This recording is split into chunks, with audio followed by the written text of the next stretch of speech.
Elementary School, 12 Dickinson Drive. Okay, what's going on down there? I believe they're shooting at the front glass. Something's going on. I want you to take cover. Jen, get everybody you can going down there. It's still happening. 911, stay please. They're shooting at St. Elementary School. I hear shooting outside. I'm coming to the classroom. Get off 10, take a left, go straight through the lighted cloud of the hill. You're going to see Dickerson on your right. State police emergency. Is this the shooting in Newtown? Yes, it is. Okay. Do you have anybody with you right now? Do you have any children with you? I have no children. I have 5 adults and one's been shot twice. One's been shot twice. Do you know how to administer first aid? No. Can you put pressure on her wounds? No. To stop? You can't? What's going on? Talk to me. He's fucking right outside the door. I don't want to move. Please, Jesus. Please, Jesus. Okay. Jesus. No, that's okay. Please, Jesus. Just try to stay calm, okay? All right? Please, Jesus. Okay. Please, Jesus. Please, Jesus. Okay. All right. You're going to be all right. My brother-in-law called me and said, well, what's going on? And I said, well, I can't talk to you now. I have to, there's some kids on my lawn. I don't know why they're there. I walked up to them, and they looked horrible. They looked horrible. They were out of breath.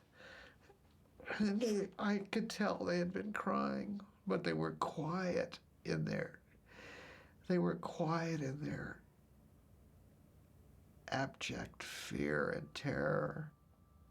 And then the two boys just start talking.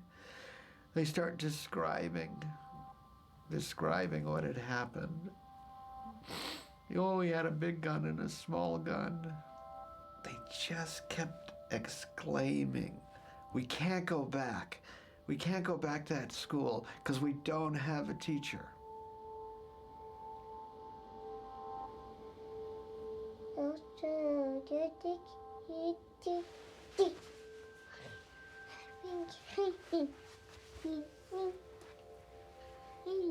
Mamnoon told me he heard toot, toot, toot, toot, toot, toot, toot, toot.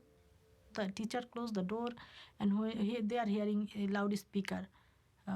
Everything, screaming and crying and sound. Then they asked, then teacher told a story. One fox came to the school and he killed some of his friends. Do you see anything or hear anything more?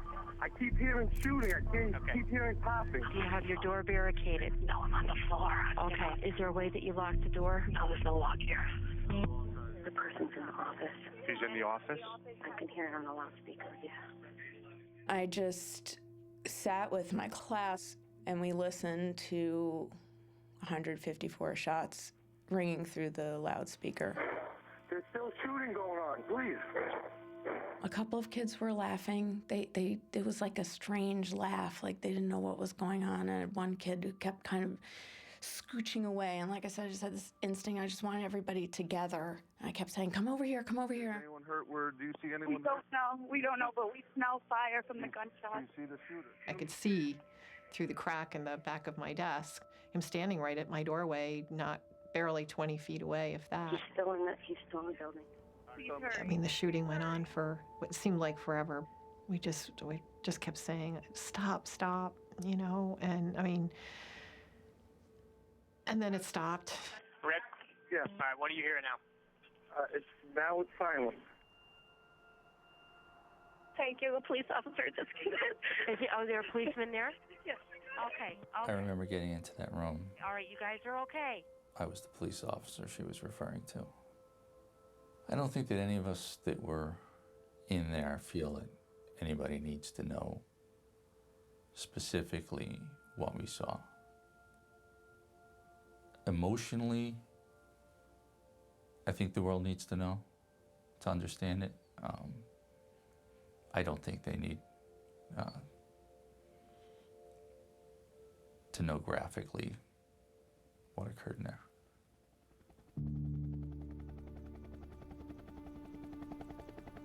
Call came at about 20 minutes before 10 this morning of a shooting It's believed there was one shooter, a male, who is now dead.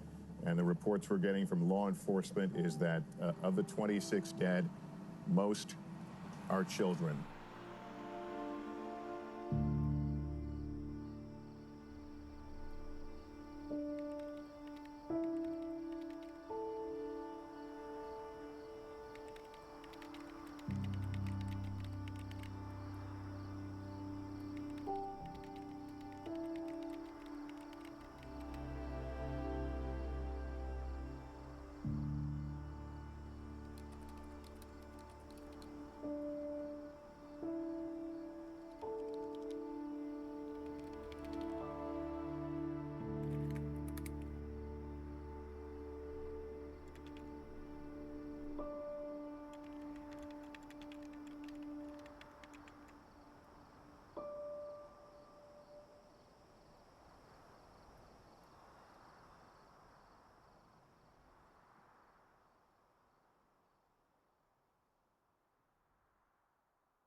All right, it's 20 after 12. So we just picked up Natalie early at school. Sweepy's getting all dressed and ready. We're gonna go pick up James, and then we're gonna go to Daniel's concert.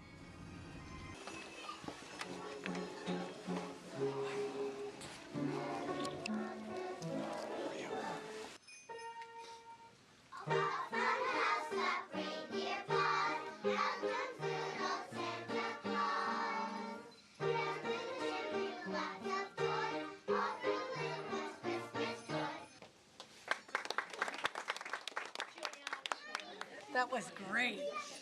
What a concert. James, I think James is looking for a hug.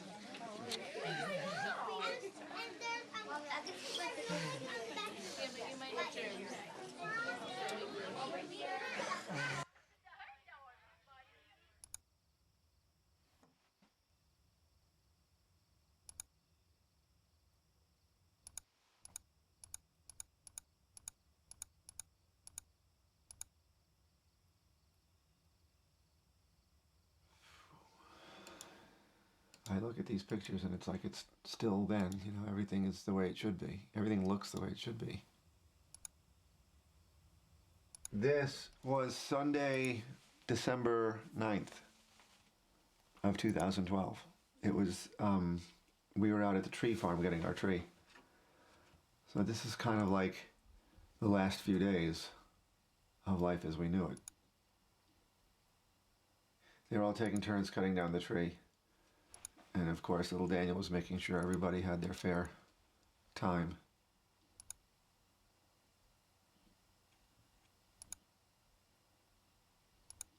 So the bus would come down to the corner, and Daniel would wait here, and he would race. Mr. Wheeler would stop halfway down the block here and rev the engine, and Daniel would race him.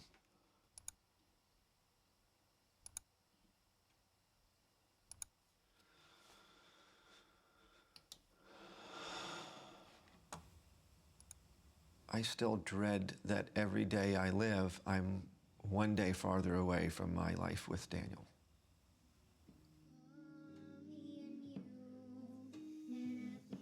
I didn't want to take the clothes out of his drawer.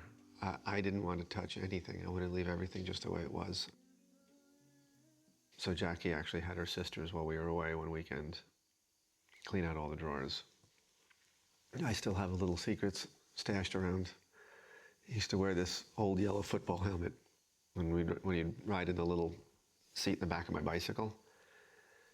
And I have that in the garage, and it still has some beautiful little long blonde hairs of his in it. I'll keep that forever. I was so intimately connected to every little nuance of his life. But there was this significant gap at the end of his little life that I knew nothing about.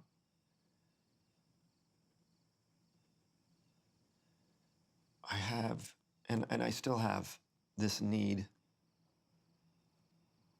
to know what he experienced. And I guess you can only try to imagine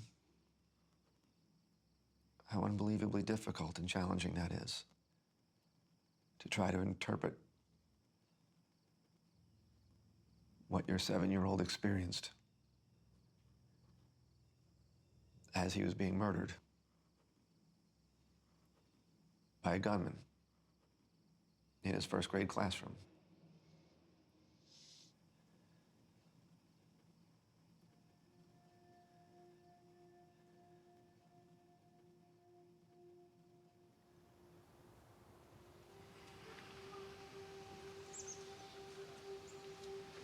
It's Christmas Eve morning. Natalie's on her way delivering her gifts. She and Daniel. We're walking down to the Malins now. Make sure you tell them Merry Christmas.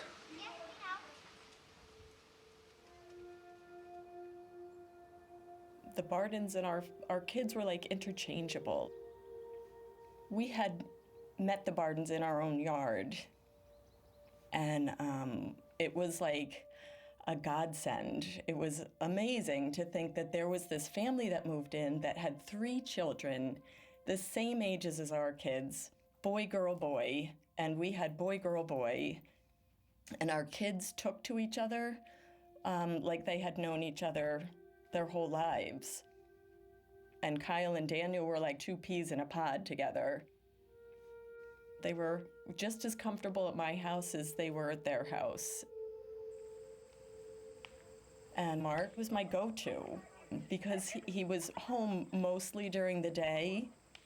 I would get a call, all right, I'll take the girls, you want to take the boys, or send all 3 kids up. All right, now what? What's next? Stop to Malin House. Okay, you're going We developed this Friday night routine, I'll probably cry, which was something that we all looked forward to, if I could speak for everybody. It would be a phone call early Friday morning. Are you guys free? Yeah, we're free. I'll bring the dessert, you get the pizza, and we'll see you later after work and after school. And so every Friday night we would get together and we would have pizza. It was really a good life.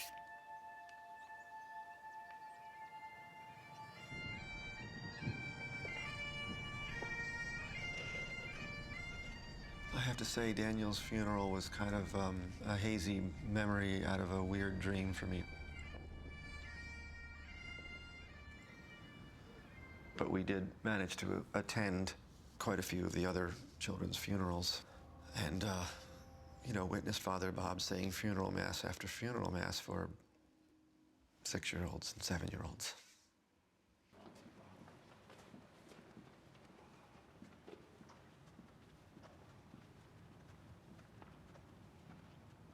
I can't answer the questions. I don't know how this could have happened. Shoots open a window, reaches in, and pushes open a door, destroys lives.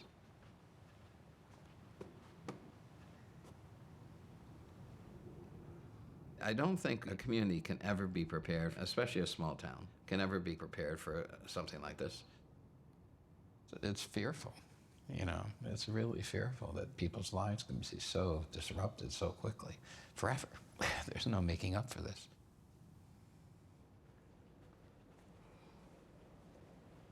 It just, the foundation got cracked. And everybody's not certain how wide that crack is going to get.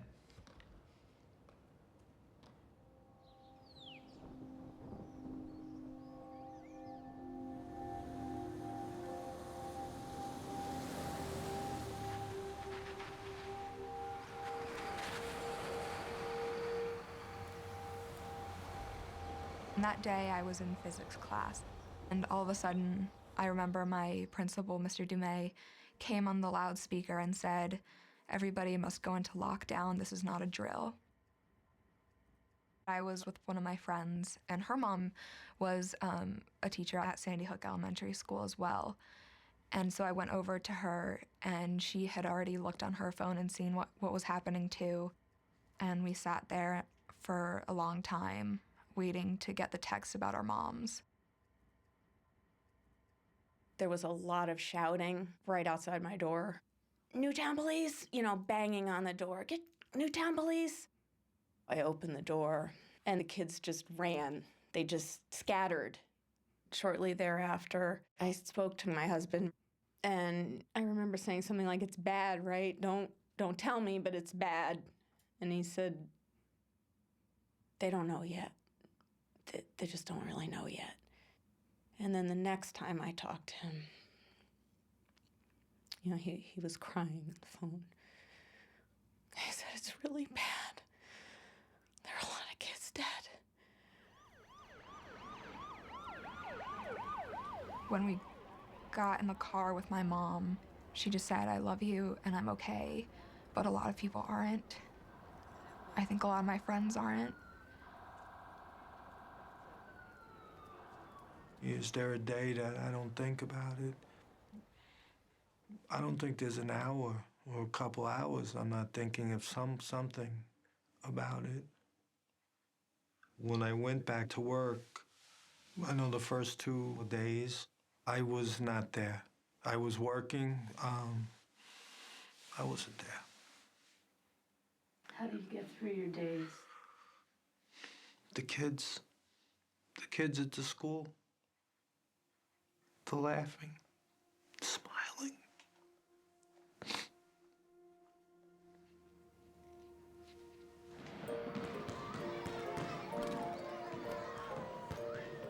It was the elephant in the room for a long time. Some kids wanted to talk about it, some kids didn't. My students who had Miss Soto were devastated. And they would look up at me every day and say, "I miss Miss Soto." And I was like looking for something to say to that. What do you say to that? And I would just hug them.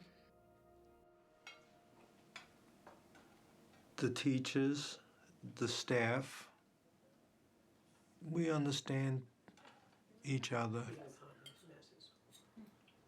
We don't even have to speak, and we know. People came back to the school, and I felt like there's no way I can go back. There's no way I can put anything in order. You know, you said, I wanted to be there for the kids, but I was able to be there because of the kids. And I would get up in the morning and go, "Oh my God, I don't want to go." But then I'd go, "But if the kids can be there, how can I not be there?" We were all still in shock. We had a spreadsheet for 26 wakes and funerals. That's crazy. 2 or 3 a day. Yep, I was calling. You know, we really had to put aside the grieving, not just for the kids, but for the adults. I mean, how do you grieve for 26 people all at the same time?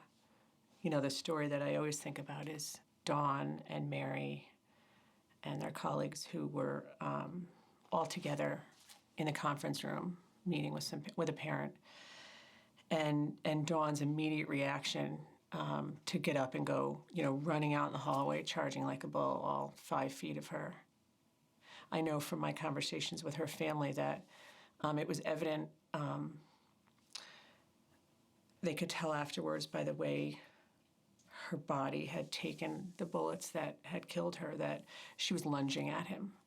And that just says exactly the kind of woman she was, you know, to go after a guy like she was going to take him down who was, you know, shooting his AR-15 at her. It was so surreal. It's still days I go, it really happened. This really happened.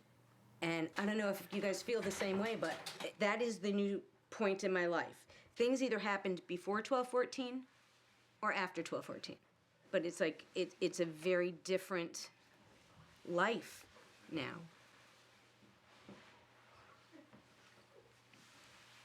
Is it ever gonna stop? I don't know.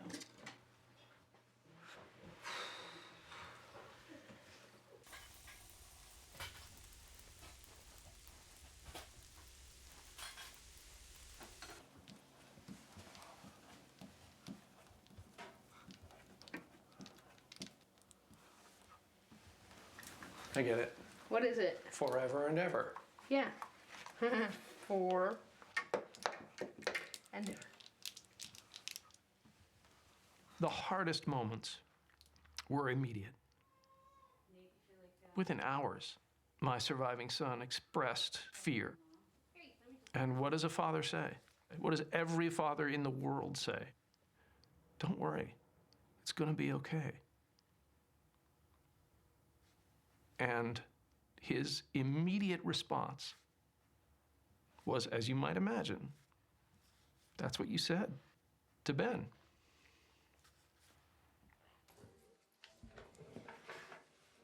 Ben.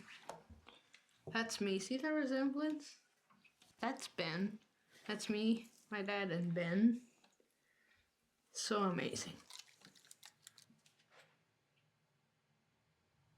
My brain says, well, I just want to keep talking about Ben. Can I keep talking about Ben? Right. I want to talk about Ben all the time because I want him to stay alive. Right. Right. And, you know, people ask us about Nate and Maddie, which is wonderful.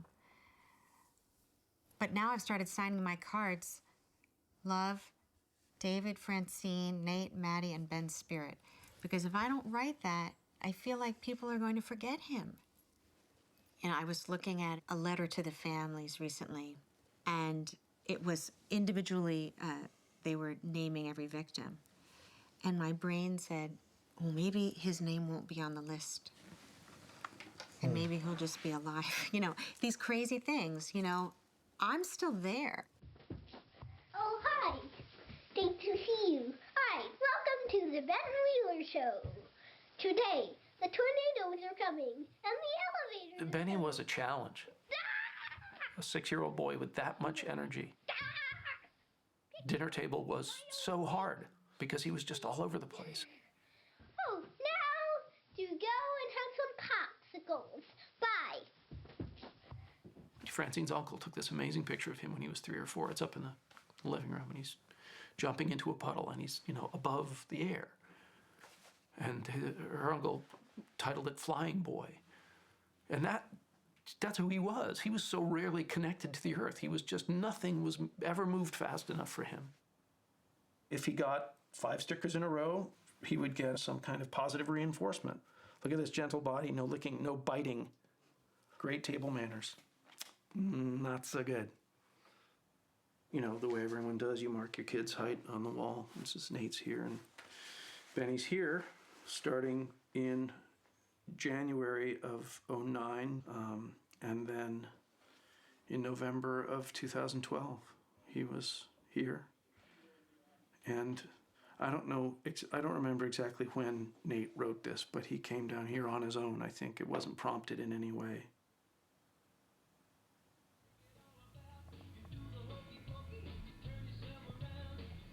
We're all terrified of forgetting what he looked like, what he sounded like. So I will go back to a video or a picture or something just to, you know, to have him back.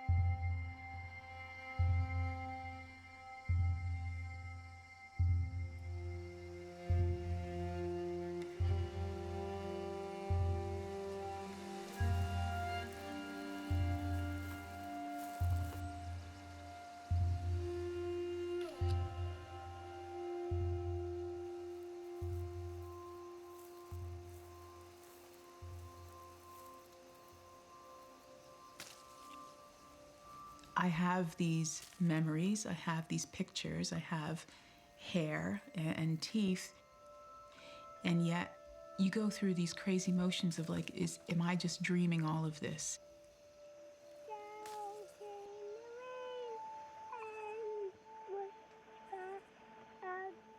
I still keep expecting him to be there, but have I just gone insane? Is this real? Did he even ever exist?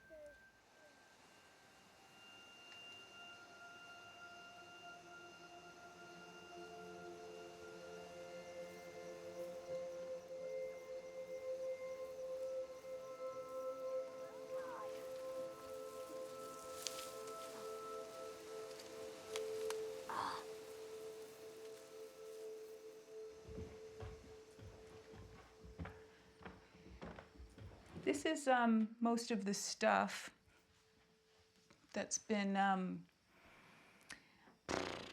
don't even know how many thousands of letters and gifts and portraits. So many of them have never been opened because I just can't do that yet. I'm gonna be Waluigi. No, you're catching up. Sugar. Jake was in 3rd grade at the time of the shooting. He was at the school that day. He describes 12/14 as the day hell came to his school.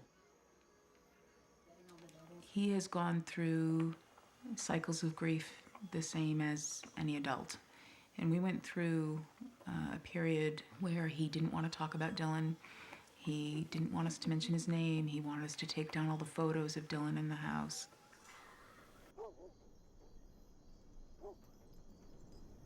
Lights always have to be on now.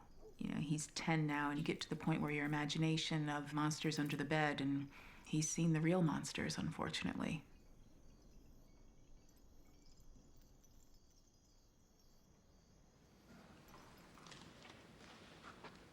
Good evening.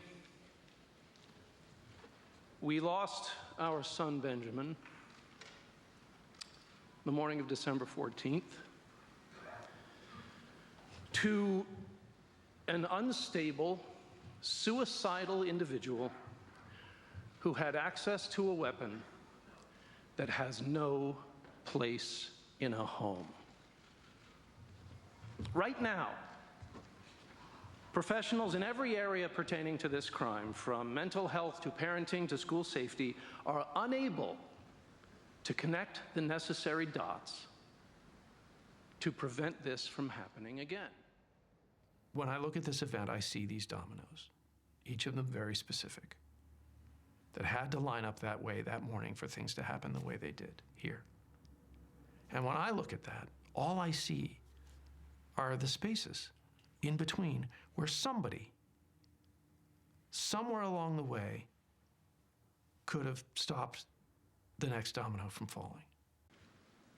The liberty of any person to own a military-style assault weapon and a high-capacity magazine and keep them in their home is second to the right of my son to his life. His life. Let's honor the founding documents and get our priorities straight. Thank you.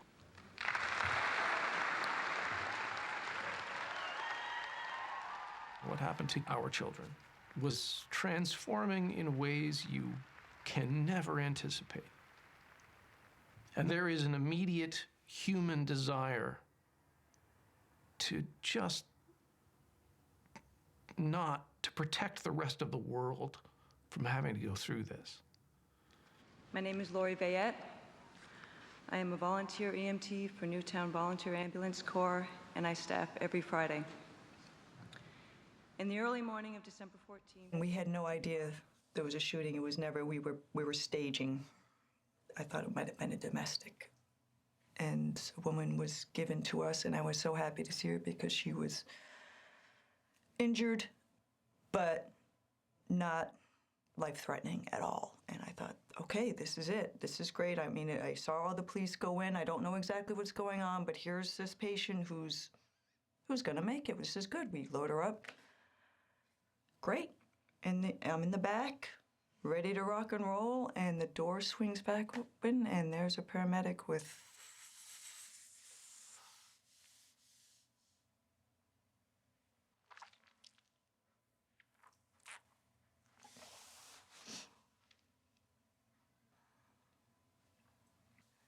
and that just changed everything. And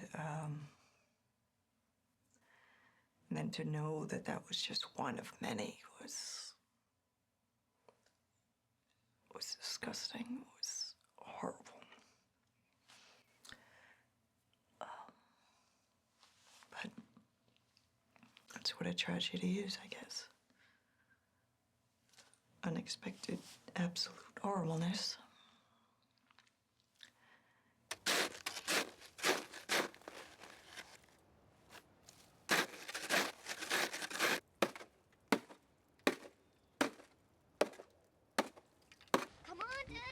don't want your coat?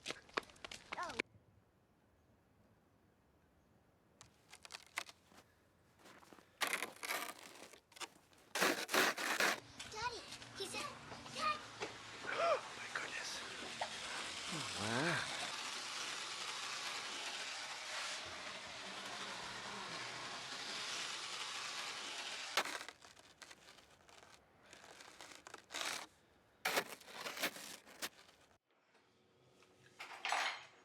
You're just coming home at 12:30 and then you're here until soccer? And then are you doing chords tonight, James? In the first year, we were alternating our meltdowns. Sometimes we'd melt down together, and then the kids would come to our aid.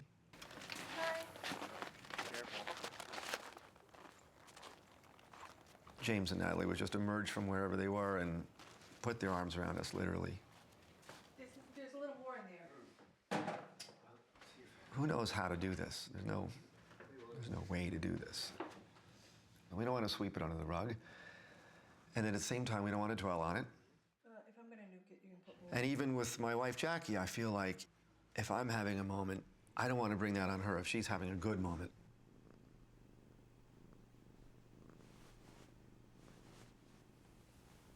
I didn't like seeing my parents like all upset, and they definitely like were upset a lot longer and a lot more than I was.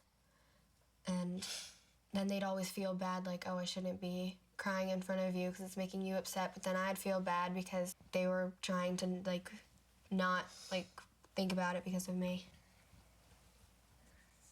I remember before Natalie came back, teacher said that she said that she just wanted to be treated like nothing happened. So that's like what we all did.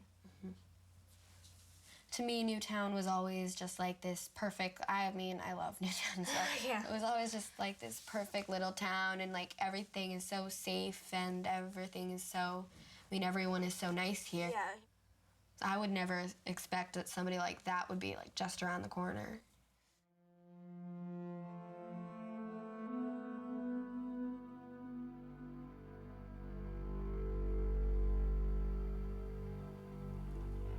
I feel like because he was, I don't know how to say it, but Just, he like disturbed or something. Yeah. But I feel like she should have been more careful. And she let him do what he wanted. Yeah. And she had the guns in the house.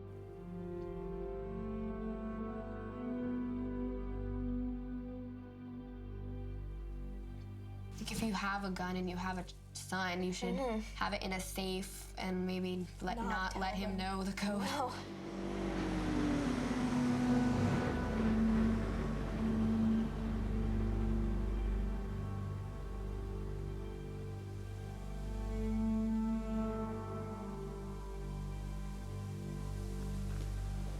So this was my driveway, and the shooter's house is kind of kitty corner to us over here. Part of me really wanted to go and see it come down, but I'd probably just spit at the house as it came down, to be perfectly honest. You know your neighbors' houses. You just don't always know your neighbors. Yeah.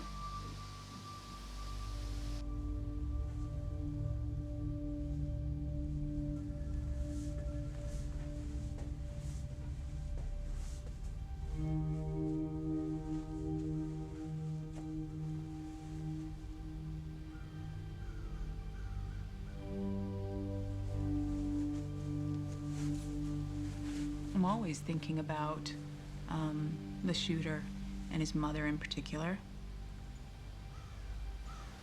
I'm certainly not into a space of forgiveness yet. Might never be. I don't know. If he had lived, if he hadn't committed suicide, I wouldn't forgive him at all. And I don't forgive his mother for giving him access to the weapons either. And after 12, 14, I used to have dreams about it. It's these crazy superhero dreams. dreams where I'm in the classroom and I'm able to stop him, or dreams where I'm in the classroom and I'm not able to stop him, and I die with Dylan, but I'm with my son.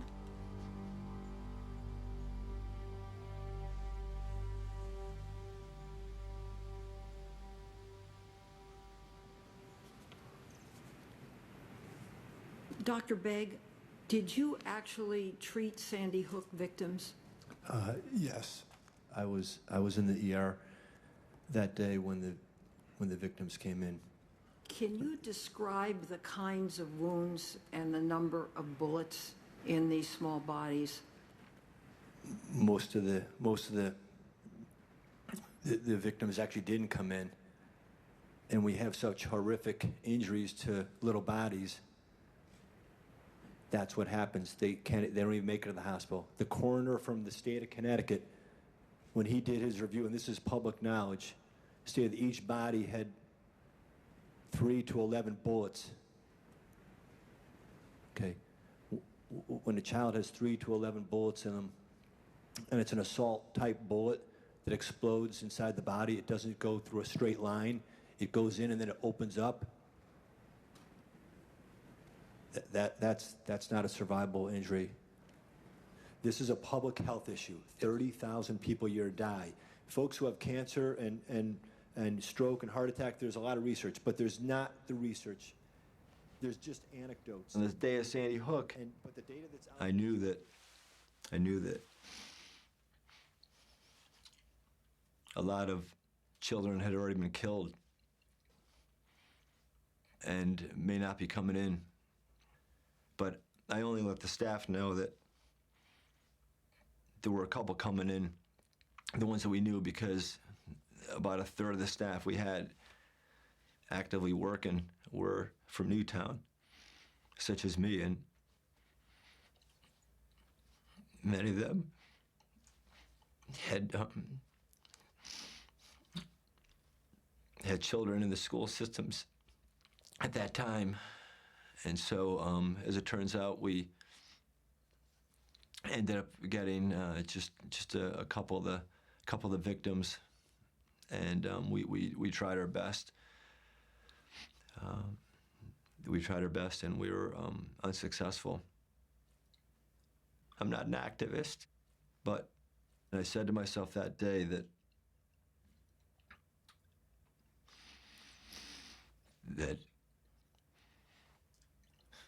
I'm not taking this one. I'm not taking this one laying down.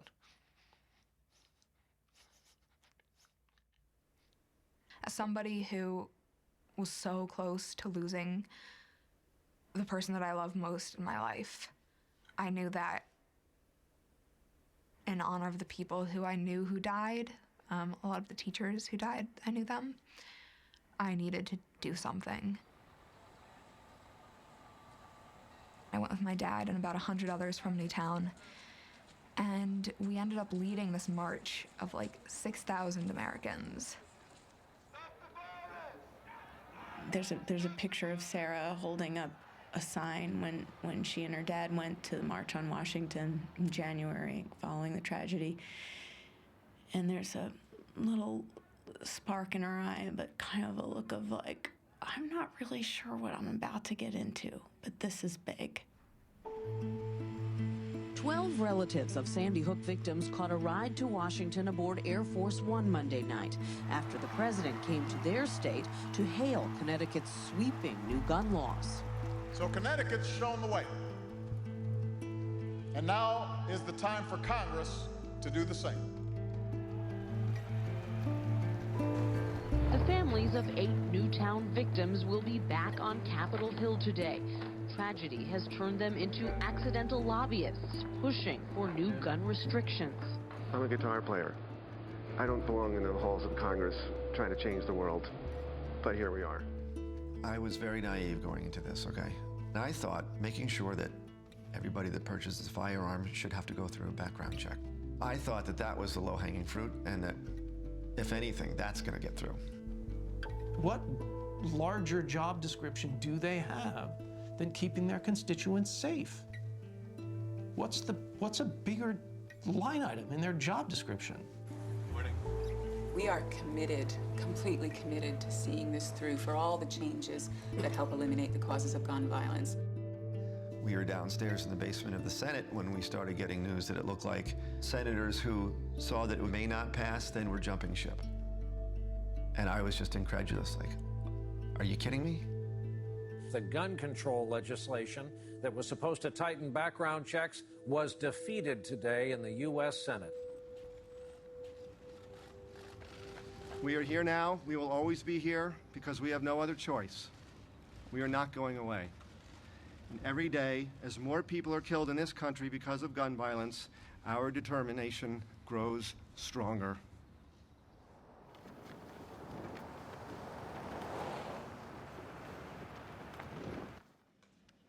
Let's click the link and see where it goes.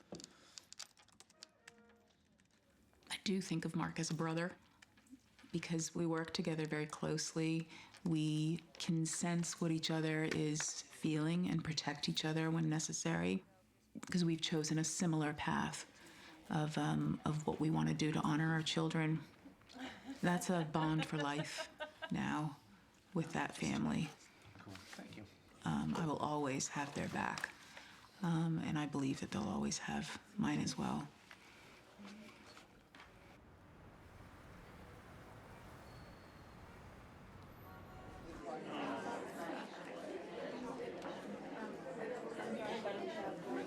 Yes, I know you're on a tight time schedule. We'll make sure you get a chance to meet Nicole. And Hi. Hi. Kim Jacobs. Very nice to meet you. Sorry for your loss, though. Thank you. I appreciate that. Absolutely. As a member of a major city chiefs organization, right after Sandy Hook happened, we received a briefing about the horror that actually transpired. We heard all the politicians talking about something's got to be done. And now the politicians have backed off, and guess what? It's not on the agenda anymore. So this was, this is my son, Dylan. This is when he was about 4 years old. And this was taken about 4 months before he died. He needed me in a different way than Jake needed me. He was always close. When we first found out that Dylan was autistic, Ian and I went through a mini grieving process, knowing that he might never lead an independent life. He might struggle to make loving relationships. Then he opened our eyes up in a very different way. The way he would look at things and make me stop and get down to his level and look at things with him. Colors are seen differently, sounds are heard differently, textures are felt differently. He actually added so much more to this family than we even realized at the time.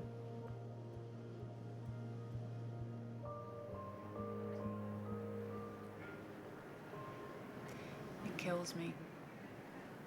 I don't think people realize every day it's like taking my heart out and doing that all over again. And then at the end of the day, you just take all the tattered remains and shove it back in and wake up to do it again the next day. I'm so sorry to interrupt you. That's I'm okay, so glad Pastor we got to Jenny. I always hate to take y'all to the deep places. No, I but appreciate I your knew that question. that's where you were going towards the end. So I'm so grateful that you were able to share that. I know that's hard. Channel 4 would like to talk with you a little bit more tonight. I know, if that's okay. Well, so talk to me about your son, if you will. What do I need to know? Dylan, every parent thinks their child is special, so I'm no different in that regard. Dylan was an absolute ray of sunshine. Hey, how you doing? You're sideways. Oh, you're still sideways. Where are you? That's not our house. Are you in the bathroom? You're on the toilet right now. Oh, man. You cracked me up, kid.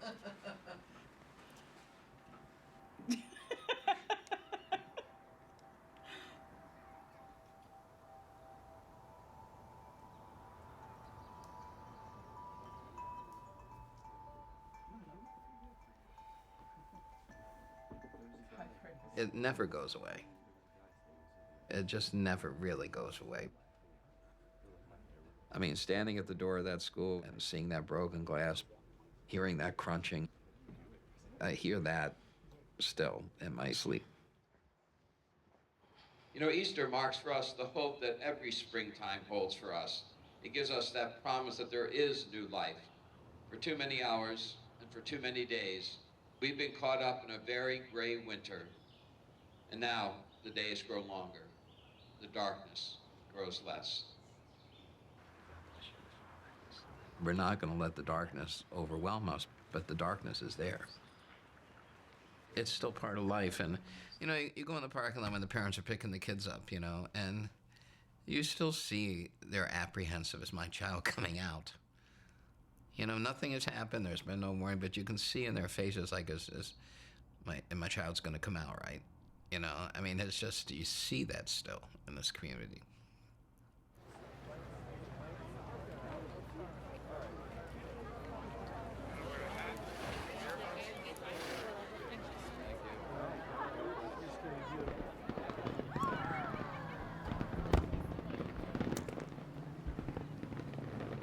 What can I do?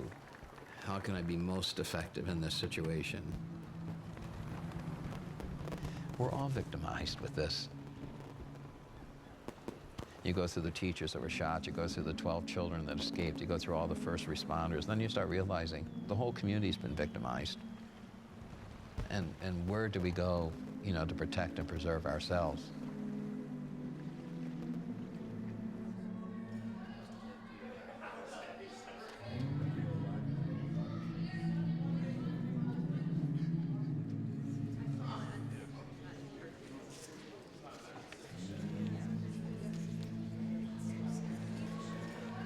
Here's the introduction, and then a couple of songs, and then you and I do. This So is you and us. I are there. That's us. Do you want to do it together still? Yes. Or If you're okay with that. I'll do whatever you want me to do.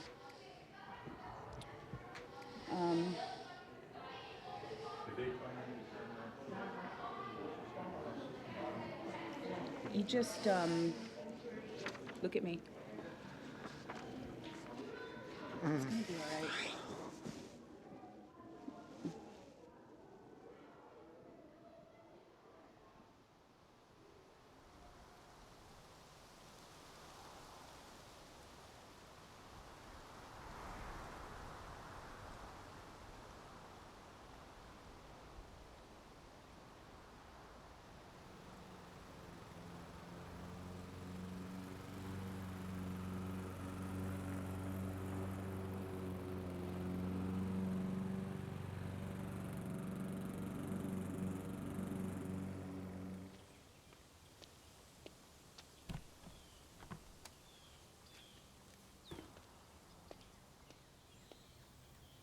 Every day we would drive by their house, every day. And I didn't know what to do. Do we stop by? Do we not stop by? Do I bring them dinner? It was uncharted territory. Because I think at the firehouse that day, there was such tragedy. And I don't think I understood that it would change everything.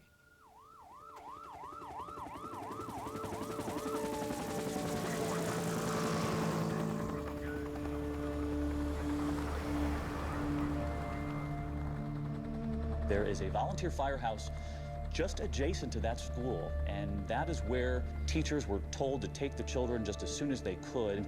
Are there families there who don't know where their children are? There are still families here who do not know where their children are, and they're not being told anything.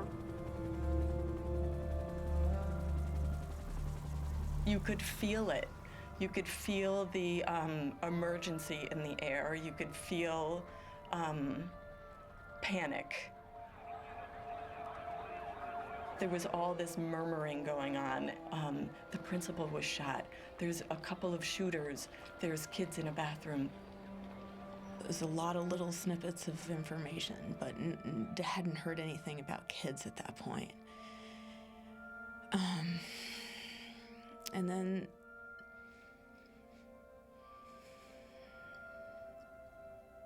and then there was the room with the parents waiting for their kids.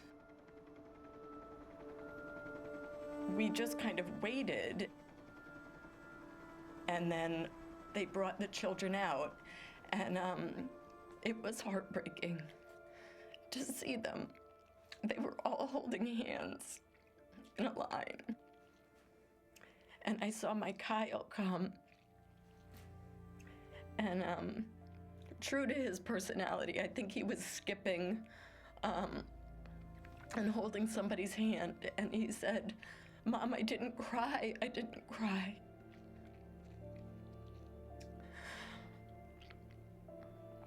And his teacher came behind, and she had a wild look on her face, and she said they heard it all. She said they heard it all. They heard the guns, they heard the screaming, but they heard it all.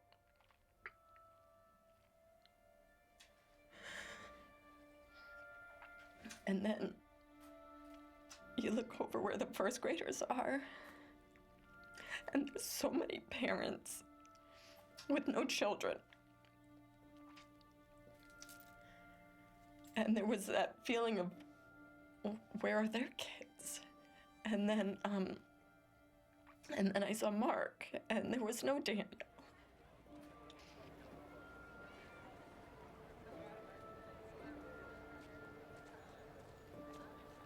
Then the governor came up and said, "We regret to let you know that 20 children were shot and killed in the school, as well as 6 educators." And when I tell you the room erupted, it will forever, forever be in my mind.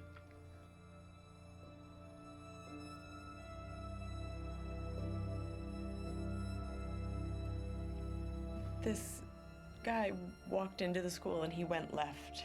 Why did he go left? Kyle was on the right, the second door on the right. You know, why did he go this way and not that way? I don't know. It's not fair. None of this is fair.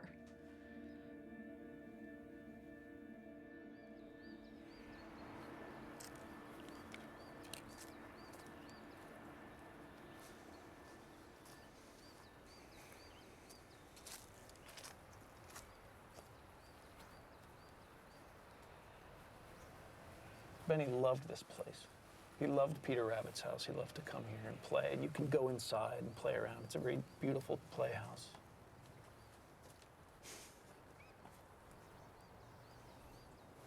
Isn't that sweet?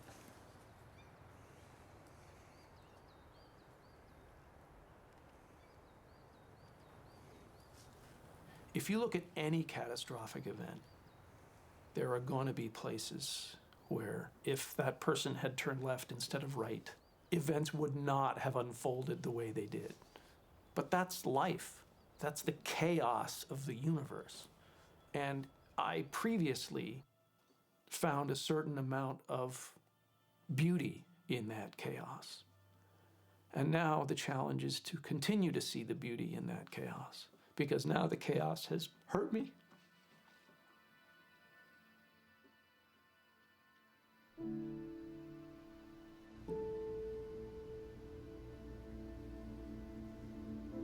Demolition work has started at Sandy Hook Elementary School in Newtown, Connecticut. The school, of course, the site of that December 2012 mass shooting.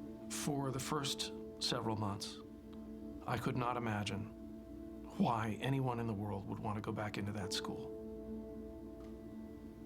And one morning, and it was literally one morning, I woke up and I had to go.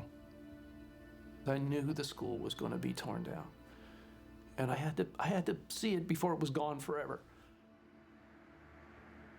It answered small, minor questions that turn into huge questions when you're unable to sleep. You know, where was he? What did it look like? How big was the room? What it gave me was a remarkable amount of respect and admiration for the men and women who were there.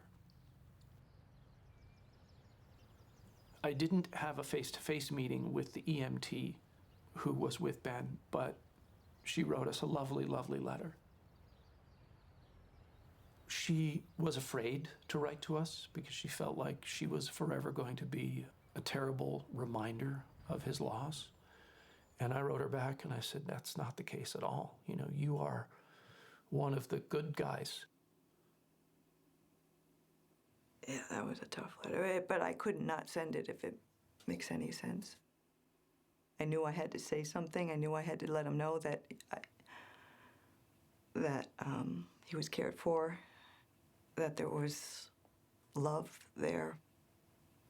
I mean, I went to the wake because I had to. They didn't know who I was at that point, and I went to give him a big hug, broke down completely, and then that was the last words I've ever spoken with him. It's just awkward when you walk around town and you see the faces that you see maybe on TV of the parents, and it's just, you know, what's the social norm for that? What do you say?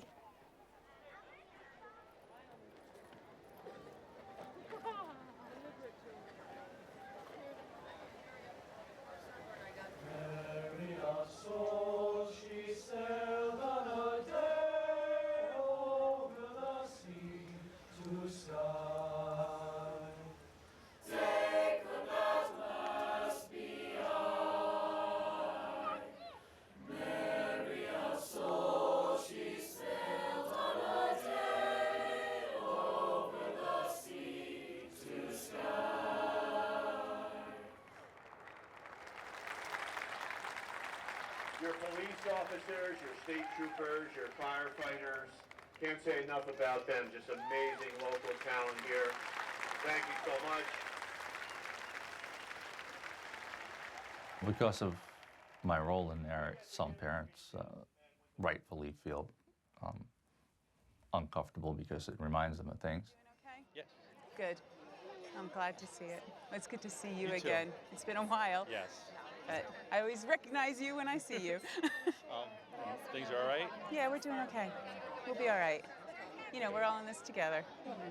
Well, it's, you know, the worst thing in the world happened to you. You just can't give up on all the love. Absolutely. You know, you're a good man. I do remember coming upon Dylan. And the only thing that I remember very specifically about it was that his teacher's arm was around him. And as odd as it seemed, I got a little comfort in knowing that he wasn't alone.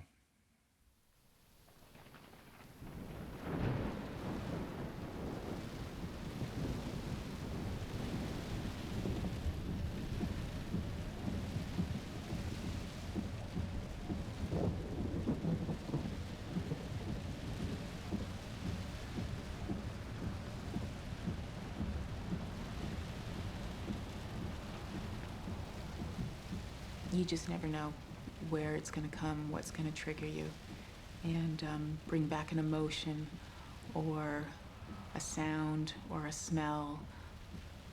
You never know at what point you're right back to day one. And I guess that's something that's just going to be with me for the rest of my life, really.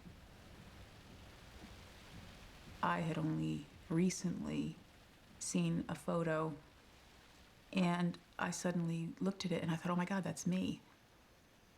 And seeing me with my friend holding me.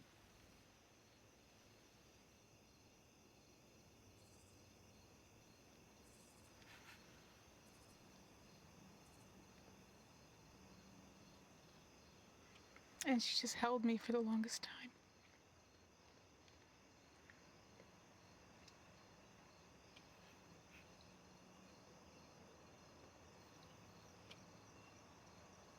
And that's kind of the last memory I have of being at the firehouse.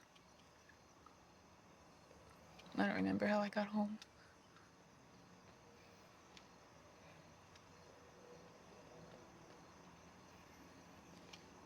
And even then, you know, we stayed at our friend's house for a few days, and the cop who had to officially tell us that Dylan was dead, they took his photo. That's right, and a description of what he'd been wearing that day. And they came to the house at about 1:30 in the morning or some ridiculous hour to confirm to us that he was one of them. And even then I still thought something's gotta be wrong. This can't be.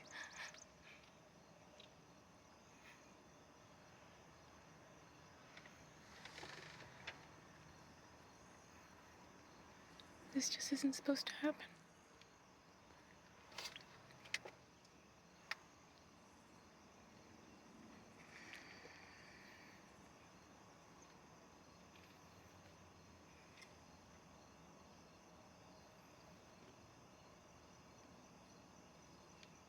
And it's funny, I remember when I saw him in his casket on my birthday.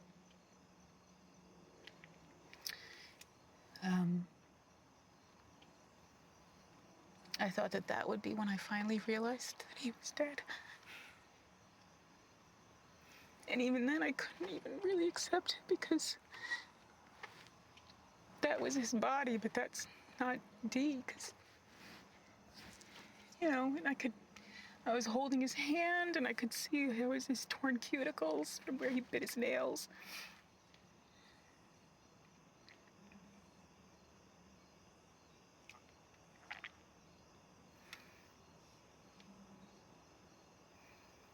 My son was full of life. So even then I couldn't. That's why I still just can't accept it.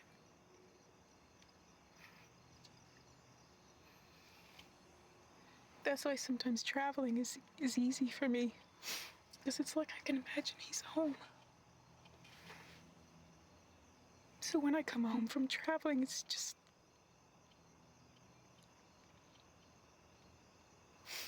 it's having to accept it all over again.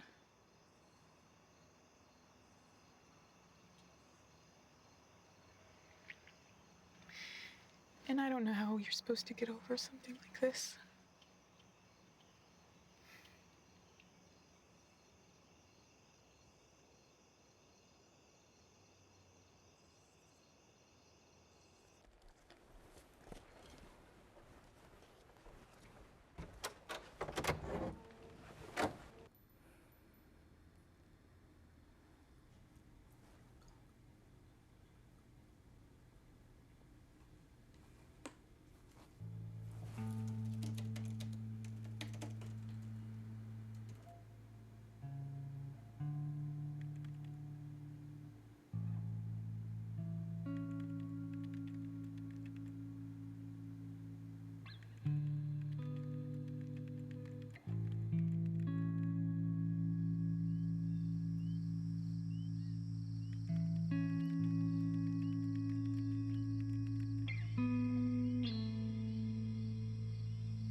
You were saying that, you know, you struggled to know what to say. Sometimes it's the exactly the same for me. Because it is, what do you say? And how do you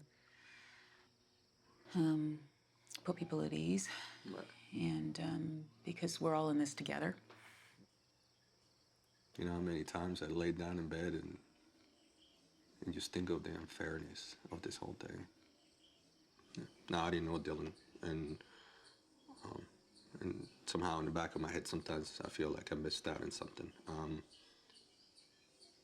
Because he was 6 then, my son, and when I told him about Dylan, he got quiet, and he just looked at me and goes, he didn't talk much, but he was such a nice boy.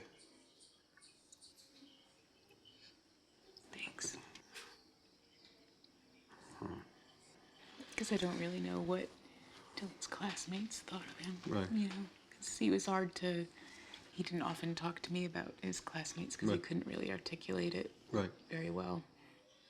And I know I've reached out to you and said that someday I want to hear from you about your son's experience because there's a need to know as much detail as I can about Dylan's last moments, but I'm not ready for it. No, I understand that. I mean, when you think about it, you could read all the newspapers you want, but at the end of the day, there's only 11 kids that know what happened.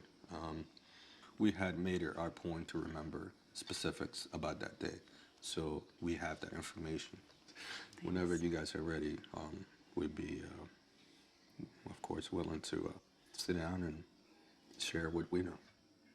Yeah. Not today. Please. Not today. Someday. Someday. I'd like to, but I'm not ready for it. He was a good boy.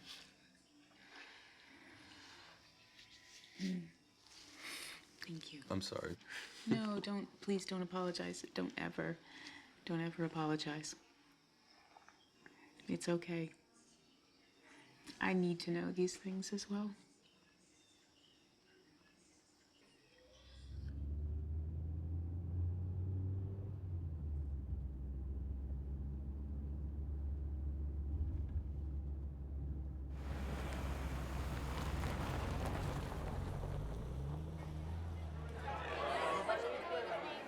Oh, how are you, my friend?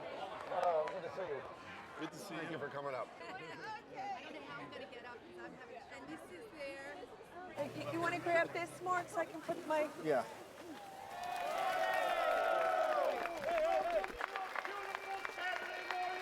And the third annual Daniel Barden Highland Mud Fest. Do you promise to live life to its fullest?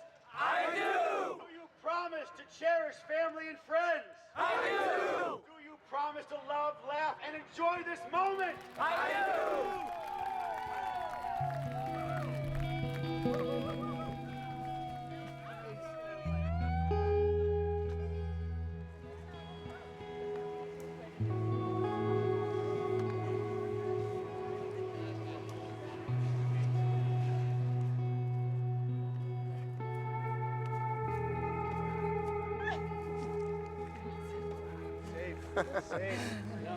Thank you. Thanks for doing this, guys. Thank you.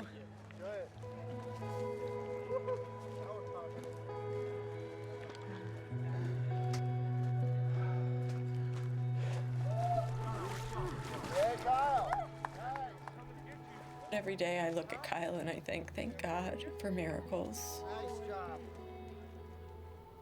And I find myself having to take a breath before I talk about Kyle in front of them. Good, right? All good. Because I don't want to cause them any more pain. Kyle has since taken to growing his hair long, which is how Daniel always had his hair. And Kyle's very attached to his hair. And I think that's some of his way of carrying Daniel with him.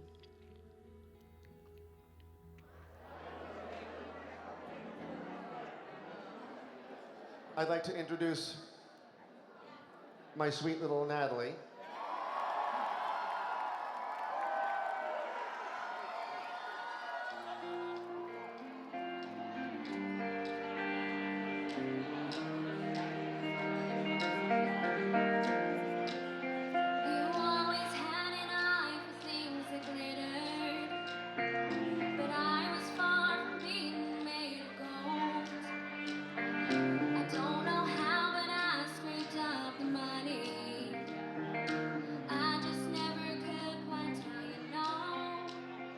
My parents were saying, like, write down things because we're not gonna have, like, memories of when we were really young, because I was, like, in 5th grade.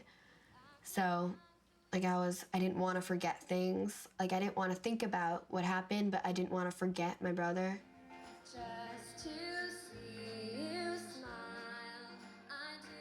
That would just be awful to, like, ever be a grown-up and not remember things. Like, it doesn't, I don't like it.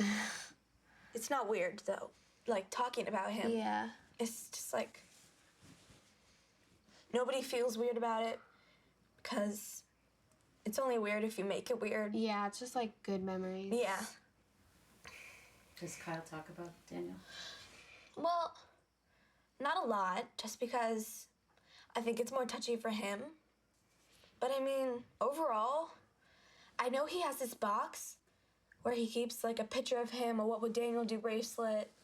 And I think it's like under his bed or something. And I think it's cute how he has that. Mm-hmm.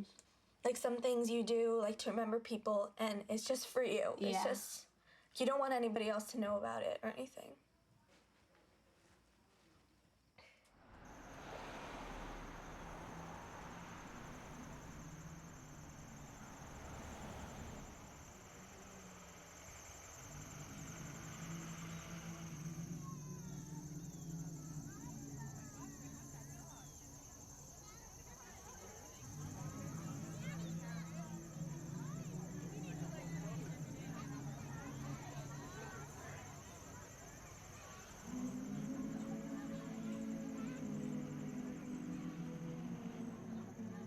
I keep telling myself, we did everything right. Every single parent who put their kid on the bus that morning did everything right. And those parents whose children survived and it bothers them and it hurts them, they also did everything right. And we have to hang on to that.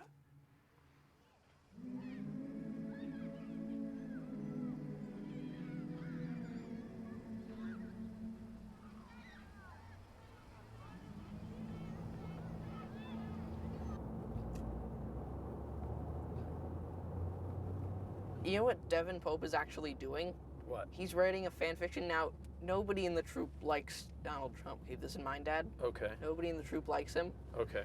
But Devin is writing a fan fiction Uh-huh. where he's a space emperor and he has to stop the evil. I remember my wife coming to me and saying, would you consider getting pregnant again? And I said, I cannot think about that right now. But a couple weeks later, I went back to her with my resounding yes. I thought it was a great idea. And the person I was thinking about wasn't me, and it wasn't my wife. It was our son, our surviving son. It was very important to us that he have another foundation to build on in his life. Nate's little bro. There he is with his dwarf hat.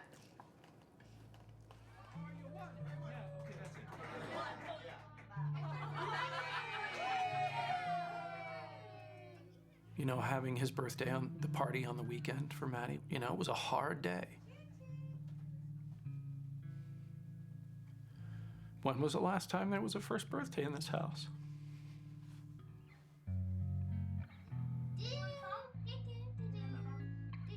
I have a certain amount of envy toward my wife especially, who sees Ben all the time in her dreams. And to people who knew him well, who see him and talk to him.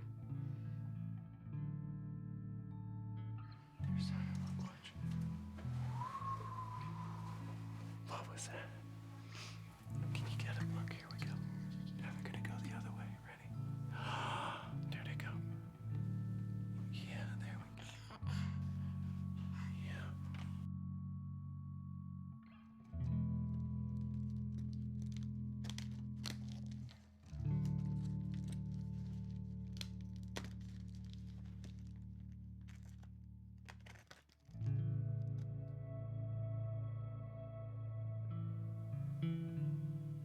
How could someone who was in my life for 6 years suddenly be gone? It's impossible to understand.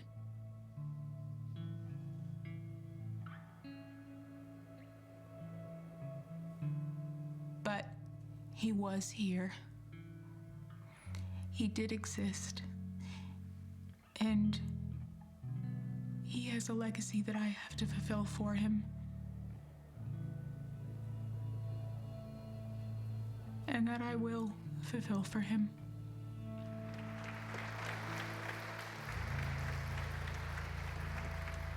Gun violence for me was always just something that I saw in the news, and I certainly never thought it would impact me or my community. And then it did. Like the Hockleys, we moved to Newtown for the community and the schools. My wife Jackie is a school teacher. I'm a professional musician. Oh, nice. Okay, cool. And when we're coming into land, important thing is to get the feet up in front, okay? Okay. Might be coming a little fast. If we do, just kind of slide Kick along. out. That's how easy it is. For the first, do you remember that? I do.